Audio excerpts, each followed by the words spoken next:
In his own mind, retired 87-year-old Colonel Howard Richardson is a hero responsible for one of the most extraordinary displays of aeronautic skill in the history of the U.S. Air Force. His view carries a lot of weight, and he has a large number of supporters, including the Air Force itself, which honored his feat with a Distinguished Flying Cross. But to others, he is little short of a villain, the man who 50 years ago dropped a nuclear bomb in U.S. waters, a bomb nobody has been able to find and make safe. Top secret flight. Shortly after midnight on the 5th of February, 1958, Howard Richardson was on a top-secret training flight for the U.S. Strategic Air Command.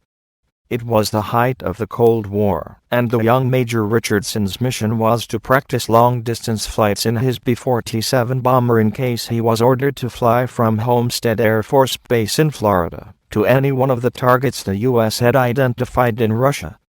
The training was to be as realistic as possible, so on board was a single massive H-bomb, the nuclear weapon he might one day be instructed to drop to start World War III.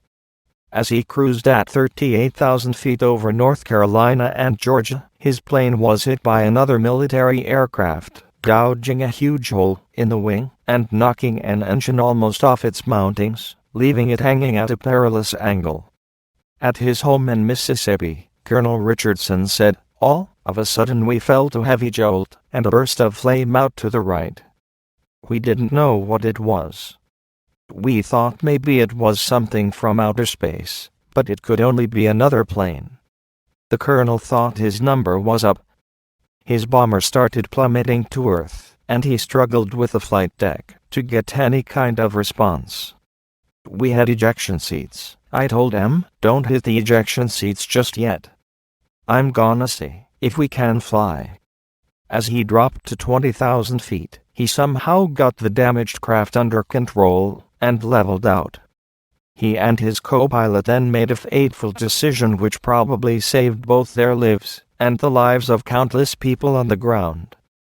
Colonel Richardson told me that the decision was instantaneous, and he still has no doubt it was the right thing to do.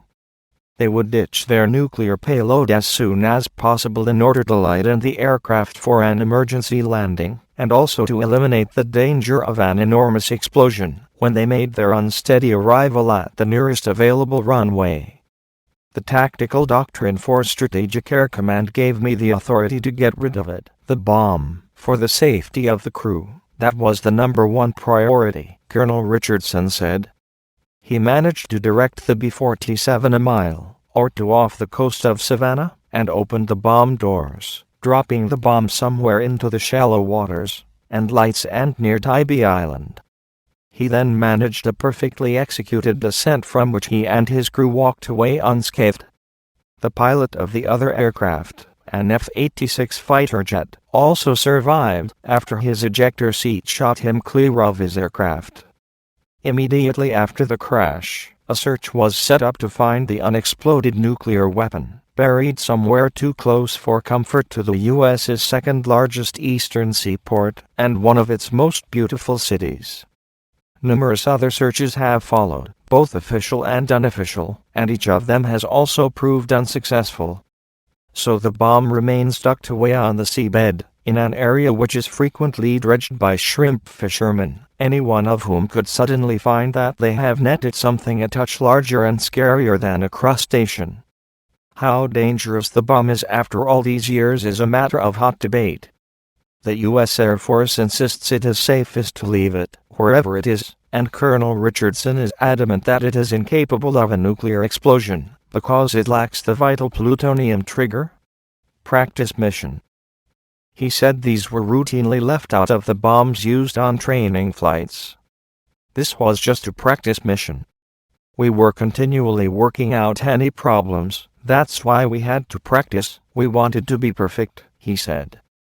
But his case has been vigorously contested by opponents who raise apocalyptic fears of a thermonuclear explosion which could destroy much of the U.S. eastern seaboard. Fears have also been expressed that the bomb could be located and recovered by a terrorist group, and there are even some who believe that may already have happened. For Colonel Richardson, The event which shaped his life has not ended quite the way he thought it would. I've been living with it now for 51 years. We had an accident and I landed the aircraft safely. I did get a Distinguished Flying Cross from a general for that. I thought that would be the story. That's not the story. Everything's about the nuclear weapon.